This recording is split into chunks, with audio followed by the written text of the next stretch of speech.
So today we have verses 18, 19, and 20. These are the last three verses of the 12th chapter, the Bhakti Yoga chapter. So we conclude the chapter today. I will chant the verse number 18. Samashatro cha metre cha tatha manapmanayoho शीतोषण सुख दुखेषु समासंग विवर्जितः.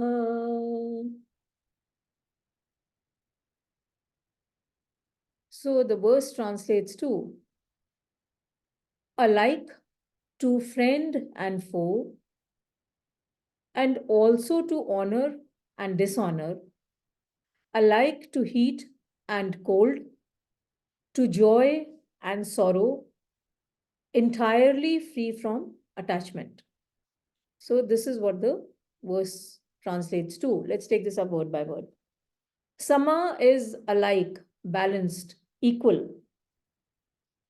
Shatro is to foe, cha is and, mitre is to friend, cha and, tatha and, mana manayo. So man is honor, apaman is dishonor. Shitoshan sukh dukkheshu. So Shitoshan is in heat and cold. Sukh dukkheshu is in joy and sorrow. Sama is again alike, balanced. Sang vivarjita. Sang is when you are attached to something. Vivarjita is entire. Varjit is removed.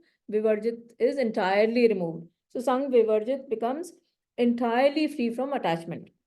So alike to friend and foe, and also to dishonor and dishonor, alike to heat and cold, to joy and sorrow, entirely free from attachment. Let's chant it together.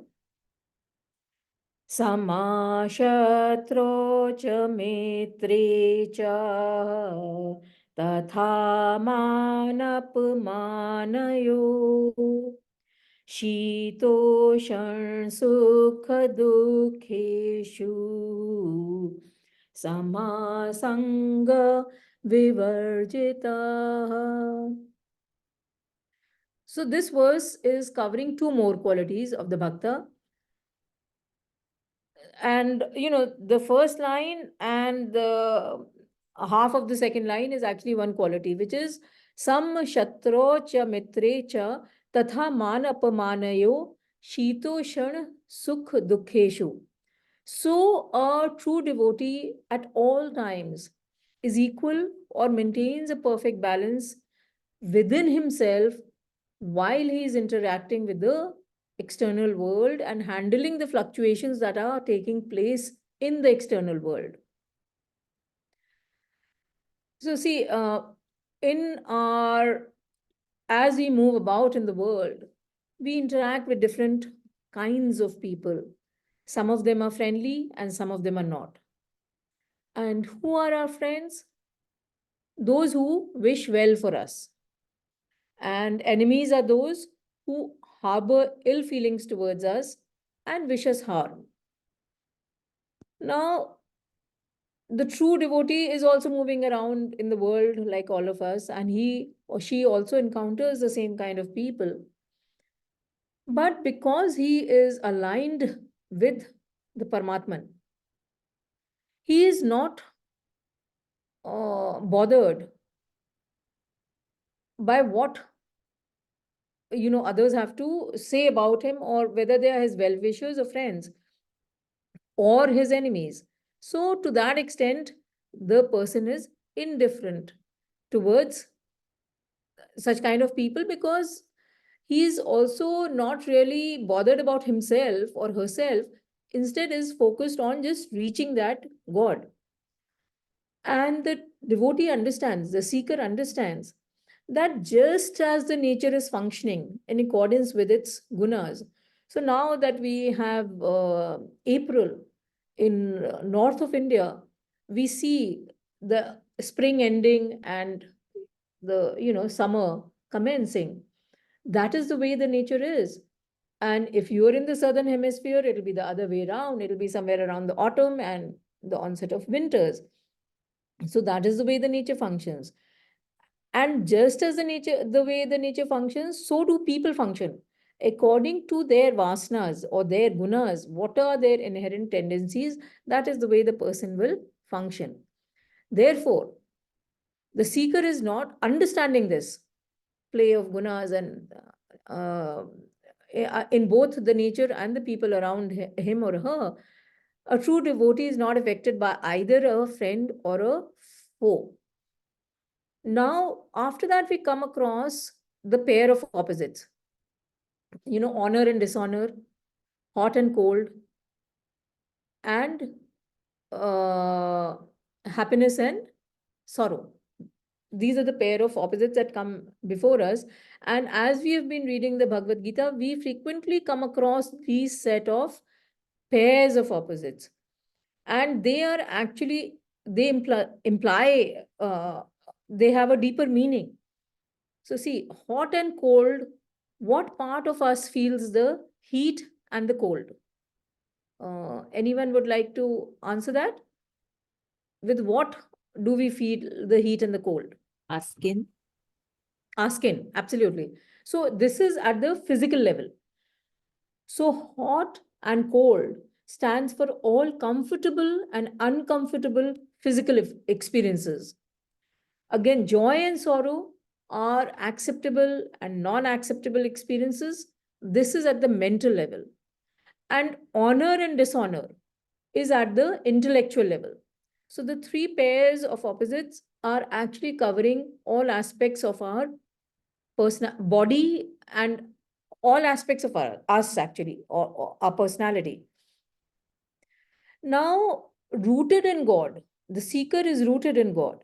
These variations do not affect the seeker's mental equilibrium. So someone comes and praises him, okay. Someone comes and abuses him, okay. It doesn't agitate the person. And the true devotee treats all people alike, and he or she maintains his inner peace and poise throughout the interaction. So now what is happening is that again, I'm repeating that the devotee is taking support of the Brahman. He's resting completely on the Brahman, and therefore is detached from what is happening around in the world. The world will continue to function. Uh, Actually, his contribution towards the functioning of the world is minimal. The world will continue to function, so he's not affected by what is happening and what is not happening. The last word is sang vivarjitah, is free from attachment, as we did during the translation. Now, what is attachment? When we are attached to something, at what level are we working? Anyone would like to? Mentally agitated Absolutely. if it goes Yes. away or gets Yes. disturbed. Yeah. So when you are attached, you are working at the level of the mind, the mental state. So you're functioning on your likes and dislikes. And your discrimination at that point of time is not functioning, or your mind is not under the aegis of your discrimination or intellect. And how does the mind function? It indiscriminately follows the sense organs, and following the sense organs, it tends to get attached to the world. So that is attachment. Now, interestingly, detachment, we are talking about free from attachment or detachment. So detachment, interestingly, arises from attachment. Now, how does it function? Is that the nature of the mind is to attach itself to something. And especially you experience this when you're meditating. Your mind is, it keeps moving away from the point of meditation, whatever your mantra or whatever you are looking at, maybe. Your mind continuously keeps wandering. That's the nature of the mind, and the intellect has to keep bringing it back to the point of focus. So how does detachment arise from attachment? When we attach ourselves to a higher value. The moment we attach ourselves to the higher value, we detach from the lower values. Now let's take this up with certain examples. So as a toddler, the toddler is fond of a toy, and he's very fond of a rattle. So when you try to take the rattle away, the toddler will cling, clasp the rattle so strongly that you will not be able to take it away. Now, what has happened? The toddler is attached to that particular rattle.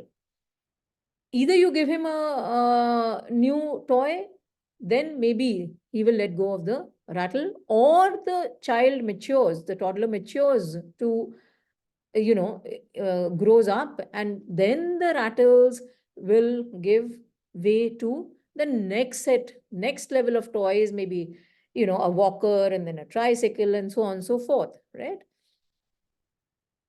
So this is one example.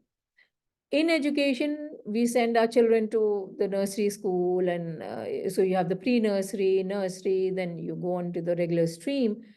Now, once the child is past class 5, the child does not keep sticking to the books of class 4 or class 3 or the nursery books. Those are automatically given away, and we look at the books of class 5. Similarly, once the schooling is done, we move on to college, then to the university. So at all levels, we let go of the lower value items and move on to the higher value items, or get attached to the higher values and detach ourselves from the lower value items. This is also true in science. Now, as new discoveries are made, old discoveries at times are corrected, very often are corrected, and at times even shed away completely. And we look around us, how the radios, cameras, phones, computers, etc. have evolved. And the earliest computer filled up an entire room. And today we have it in our hand. I mean, you can just hold on to it. So when we move to a higher invention, we do not stick or remain attached to the old instruments or devices, other than maybe as relics or museum pieces. So detachment arises from attachment. The only thing is that we have to keep on attaching ourselves to a higher and higher goal. Automatically, the lower goals and lower wants will fall away from us. So a true devotee keeps refining and evolving and keeps shedding attachments as he or she moves on his or her spiritual journey. So that was verse number 18. We'll do the verse number 19. Tulya nindastutirmoni santushto yena kenachit अनिकेतास्तिर्मतेः भक्तिमान में priyo naraः. So the verse translates to whom reproach and praise are equal, silent, content with anything, homeless, steady-minded, the person full of devotion is dear to me. So let's take this up word by word. Tulya ninda stuti. So tulya is equal. Ninda is reproach, or when someone is criticizing you. Stuti is when someone is praising you. So tulya ninda stuti means to whom reproach and praise are equal. Moni is one who practices silence. So he's silent. Santushtaha is content. Yen kenachit. So with anything. Aniket is without a home or homeless. Sthirmati, mat is our intellect. Sthirmati becomes steady-minded. Bhaktiman, full of devotion. May to me, priya, dear, Nara is man. So to whom reproach and praise are equal, silent, content with anything, homeless, steady-minded, the person full of devotion is dear to me. So let's chant it. Tulya nindastutirmoni santushto yena kenachit aniketa sthirmati bhaktiman me priyo nara. So now we come to 5 more qualities of a true devotee, that is dear to the Lord. Tulya Ninda Stuti, to whom reproach and praise are equal. So again, it's the same explanation that we did for verse number 18 is very much applicable here. Because the seeker is completely aligned with the self, is focused on the self which is within us, within all of us. So the devotee is internally motivated and values those principles which are within oneself, our conscience. So because a true seeker is motivated internally, neither the praise nor the denunciation by others actually makes any difference to the devotee, because the devotee knows what is to be done. His or her conscience is telling the person, is guiding the person. It is only for the people who are externally motivated that we continuously seek for appreciation from the world. And, we feel very happy when I have 1 million likes on my post, and I'm extremely dejected when no one responds to anything that I've put on my Facebook item. So, so that is how we are rejected. We are externally driven. The true devotees, just the opposite. It does not matter whether you have 1 million likes or you have no likes. Moni, this is, he practices silence. What it can be translated at 2 levels. The first and the most effective one here is that the mind has been silenced. The devotee has silenced his or her mind because the person is focused internally and thinks only of Brahman, and therefore is not always following his senses which are out into the world, and therefore the mind does not chatter. The person has realized the hollowness of the world, and though he's contacting the world, it's not that the devotee is just sitting with his eyes and all the senses closed and not functioning. No, the person is contacting the world, but is not pursuing it, is not chasing it, is not trying to acquire it. The only acquisition that the devotee wants is God realization. And because this is the attitude with which the person is functioning, the devotee actually is functioning like an actor playing a role on the stage. So plays the role in whatever stature that person is born on this earth and moves on. So how it appears is actually that the person is really a silent witness of all that is happening around him or her, just does the obligatory actions with a detached attitude and moves on. We can also take, so this was mental silence that I was talking about. Then we can also talk about, take it to mean the physical silence, that not wasting energy in useless and unnecessary talk. So in both these respects, the true devotee is silent or practices silence. Then we come to the part on the santushto yen kenachit, satisfied with anything. So whatever comes his way, the true devotee is happy. Now, this is also because the devotee's physical, emotional, and intellectual requirements have become minimal. and he's accepting of the fluctuations of the external world.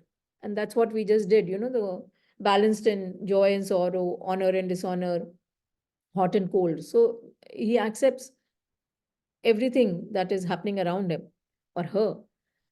The devotee understands that he or she is not there to change the world. The world will function the way it wants to, it is functioning. I mean, so you may set the goal that I will remove the poverty from the world. It's not going to happen. People have tried it over the years, and people will try it for next centuries, set of centuries and decades, and the millennium, it will not happen. So the true devotee realizes that he or she is not there to change the world, and therefore, and the only goal is to attain that God. So in such a state, the devotee is content with whatever comes his or her way. Then we come across the word aniket, which is homeless. So home is representative, of course, of our homes, where we live, but also the worldly possessions, wealth, property, family, relationships, all these are also represented by the word home. So homeless implies that having, now homeless does not mean that you donate, you give away everything that you have. No, it's not saying that. It implies that we do not have the I-ness or the mindness towards the possessions that we have. That is what it is, the attitude with which we function or enjoy the wealth that is with us. We have to remove the mindness from them. The possessiveness should go, and that, we also, which is the first verse of the Ishavasya Upanishad, that enjoy the wealth, but don't be greedy towards it, or don't have that mindness towards it, because whose wealth is it anyway? So this is what is brought out by the word homeless, aniket. Then we come to the last bit, which is sthirmati, or steady-minded. So the devotee's mind has become steady. The nature of the mind is to be unsteady or fickle and impulsive. The devotee has trained the mind to be steady and focused on that goal of his or her, which is attaining the Brahman. Also, see, other than the nature of we have to understand the nature of the mind. So then we will realize how steady-minded is such an important quality. That the nature of the mind is to chattering. It's continuously chattering, right? Just as the way the fire keeps consuming whatever wood we put into it, similarly, the mind keeps always complaining or thinking about things that one does not have. It's always, pressurizing uh, us to go on that path, on those things which we don't have. So the devotee's goal, as far as the seeker is concerned, the goal is set. And because the world is not affecting, the senses are not affecting him or her, he or she follows the goal with steadfastness. So this was verse number 19. Moving on to verse number 20. Ye tu dharmayamritam idam yathoktam paryupasate श्रद्धानामत परमाः भक्तास्तेतीव मे प्रियाः.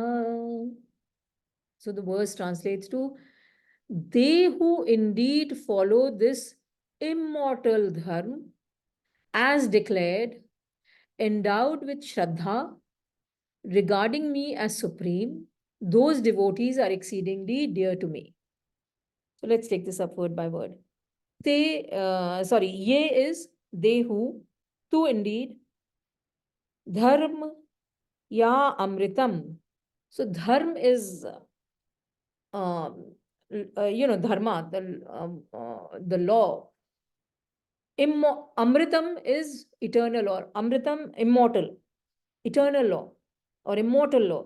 Idam, this, yatha, as uktam is declared, paryupasate is devoutly practiced, shraddhana, with shraddha, endowed with shraddha, faith, mat parma, so regarding me as the supreme, bhakta is devotees, te de, ativ, exceedingly, me, to me, priya, are dear. So they who indeed follow this immortal dharma as declared, endowed with shraddha or faith, regarding me as supreme, those devotees are exceedingly dear to me. So let's chant it together. ये तु धर्मयामृतम् इदम् यथोक्तं पर्युपासते श्रद्धानामत्परमाः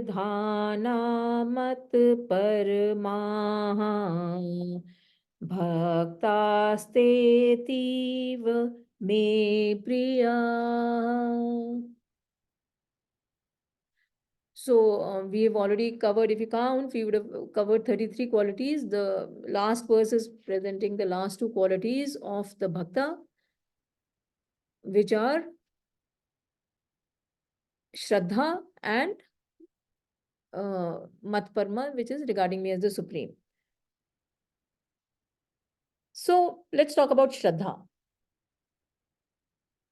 Shraddha, I always keep mentioning that it's very loosely translated to faith, but actually it is something more than faith, and we should again and again come back to what all it signifies.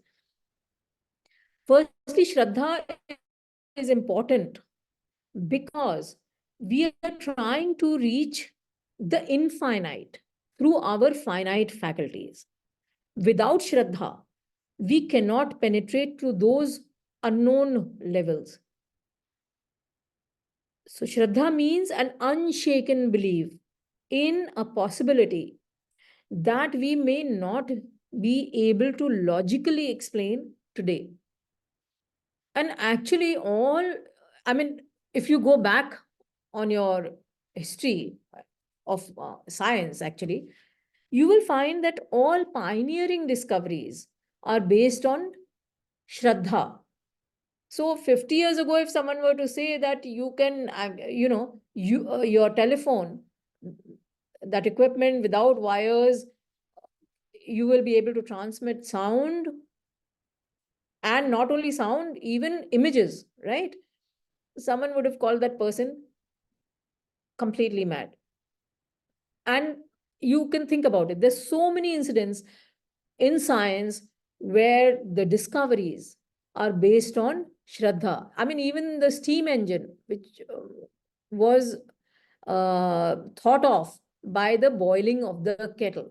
Okay, the steam has force which can be harnessed to move other things. So all pioneering discoveries are based on Shraddha. Shraddha transcends logic at any given point of time. Okay, so it cannot be captured with logic. Now, what other attributes it has is that it leads us to self-educate. So through Shraddha, through my belief in God, I am able to plow back my knowledge into myself and increase my knowledge, and also pursue a thing till I attain it. So all these are actually aspects of Shraddha, because it is that Shraddha which is guiding me, which is taking me there. It is ensuring that I remain on my path. And in the context of this verse, it actually means the capacity to understand these 35 qualities that we are covering. So I'm able to reflect, understand, and assimilate them and make them a part of my personality. So specifically to this verse, this is what the word Shraddha means. And so I make it a part of my personality. I go to the very end of knowledge by transforming myself.